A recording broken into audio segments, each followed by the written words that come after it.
You're watching Let the Quran Speak. Now we explore the soul in science and religion. Modern science sometimes treats the human soul as synonymous with the mind.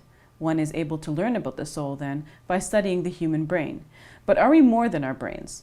What is the soul? How do Muslims and those from other religious traditions understand it? With me is Dr. Shabir Ali. Dr. Shabir, it seems like on the matter of the soul, science and religion diverge. What does science hold about the soul? Well, generally, science does not and cannot make statements about things which we cannot study in physical terms. And when we think of the soul, we're thinking of something spiritual that is beyond the reach of science. But that does not mean that the soul does not exist, of course, and it does not mean that scientists can definitively say that a soul does not exist. But what would be the soul, as we might understand it, given the advances in modern sciences and especially in the study of the brain and in studies on the human mind?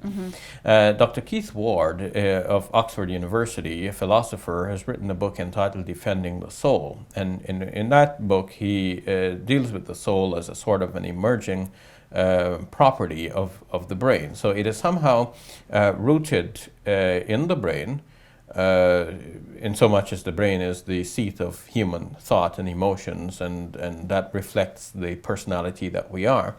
At the same time, the soul that we have thought about in traditional terms may be thought of now as being somehow related to the human brain, but going even beyond the brain, somehow developing out of the human brain. One might give an example of something that might be called an emerging property. We know that water is H2O, 2 parts hydrogen, 1 part oxygen. Now, the hydrogen doesn't have any wetness to it, neither does oxygen. But when the 2 parts hydrogen and 1 part oxygen are brought together, combined, we have the emergent property of wetness. Where does this wetness come from? This is something new. So if we think of the atoms that comprise the brain, none of these atoms have thoughts of their own.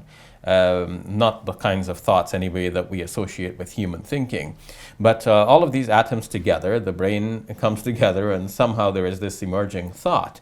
But it's not just emerging thought. There is a sort of personality that is individual from one person to another. So the brains may look the same, but there is a complex human personality that is shaped by one's life experience and one's present environment, and so many factors that it seem beyond our ability at the moment to fully comprehend. So do you think then that scientists should understand the human soul in the same way that they understand water, to continue your analogy? Well, at least one can be open to the possibility that the human soul is something more than just simply that there is a human soul, which is something more than it's just simply the physical things that we can study. Nowadays, we know that the brain can be probed in particular ways, and one can associate certain thoughts with certain regions of the brain. But that does not deny that there is a human personality.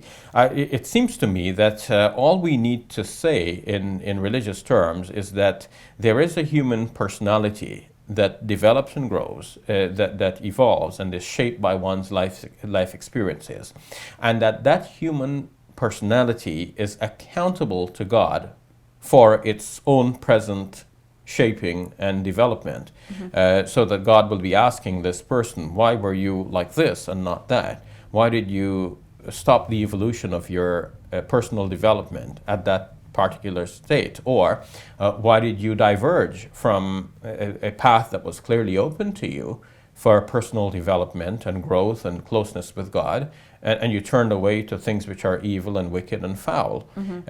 So humans develop to that state where they have a certain great understanding of their environment, they have an understanding of their potentials, and they can choose between right and wrong.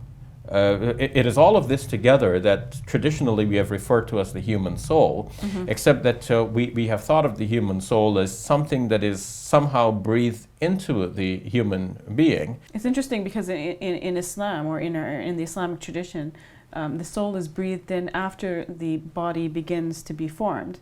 But then when an individual dies, and the soul goes to judgment, the soul is separated from the body. Yes. And continues on. So this body-soul dualism, which is very old and predates the Islamic faith, and is very common in the world to this day, sees the human being as having these two separate components. Yes. But modern science would prefer that if there is a soul at all, that it is somehow closely associated with the brain, and that it emerges out of the person's own life experience. If that is the case, then we must understand the statements about breathing the soul into the body as being in a simple way the effective communication from God to people who had the understanding of a body-soul duality, and who would not have understood this idea of the emerging property, who had no idea of the brain. In fact, people for the longest time thought that the heart is the seat of all emotions and even of human thought. And this is why we will find in the Quran that often it is the chest that is thought to be the repository of human knowledge and wisdom, as opposed to the brain. And though the Quran mentions the brain at times, but most often it is the heart, the qalb, or the fu'ad, which people thought, which could mean mind, but people thought it means the chest or the heart. And sometimes the sadr, the chest, is mentioned in Arabic as the place where people have not only emotions, but also knowledge stored. Today we know that the chest has nothing to do with it.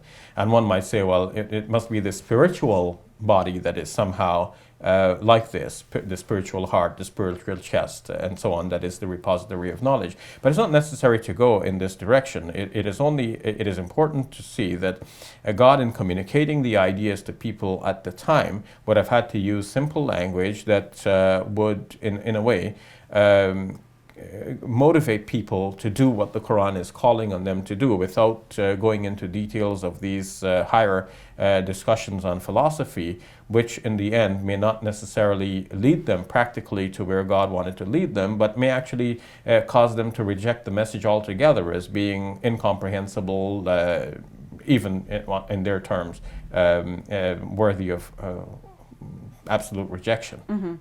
So then, how do other faith traditions understand the soul? Is it in a similar light to Islam? There are many thinkers who are now looking from a wide variety of faiths, looking at the developments of science, and they're understanding the soul as an emergent property that comes out of the person's life experience. Brother Shabir, your understanding of the soul might seem a little bit new. What do you mean in what you've described before about the soul being breathed in by God? Well, let's take the development of the human baby. The human baby develops out of the fusion of sperm and ovum. And this development reaches certain stages when there are certain identifiable beginnings, like the eyes become noticeable at a certain time and so on. Well, there must be a certain time when what will become the human soul has a definite inception that is separate and distinct from the physical substance of the flesh and bone that is developing. So to me, it is this that the hadith refers to when it says that God breathes the soul into the human being. Now, when we say that God does something, we should not imagine that God does things the way we human beings do things. For example, when in the Quran it says that God taught a person how to write. God didn't sit down and teach someone how to write. Exactly. Yes. Not like a person went to nursery school and his teacher was saying, this is how you hold your pen, and this is how you go A, and it starts here and end here. So we can say our teachers taught us how to write, but at the same time we can say that God taught us how to write. In fact, this is what the Quran says. God taught us this.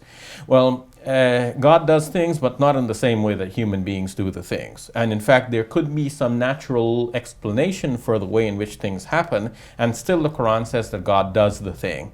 So, for example, the rain comes in a certain, or through or from, or as a result of a certain natural process, which can be described in entirely natural terms, as wind coming, picking up moisture, clouds gathering, and then becoming too heavy and falling in rain. So how does that relate to the soul then? When it says that God sends the rain, we should not negate the physical process. In a similar way, when we say that God breathes the soul into the human baby, we should not negate the physical process by which the soul is developing.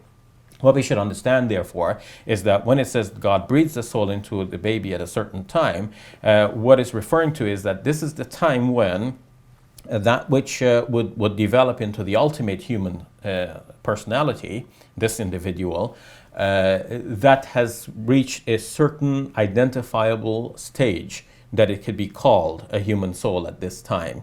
And that is why in classical Islamic law it is said that an abortion may be possible before this moment, but not after this moment, because now the baby has reached a certain stage of development. This is a real human here, and with a human soul, and we must preserve it the best that we can. All right, we'll leave it at that. Thank you for your time, Brother Shabir. You're welcome. We'll take a break. When we return, we will answer questions we received from you, our viewers.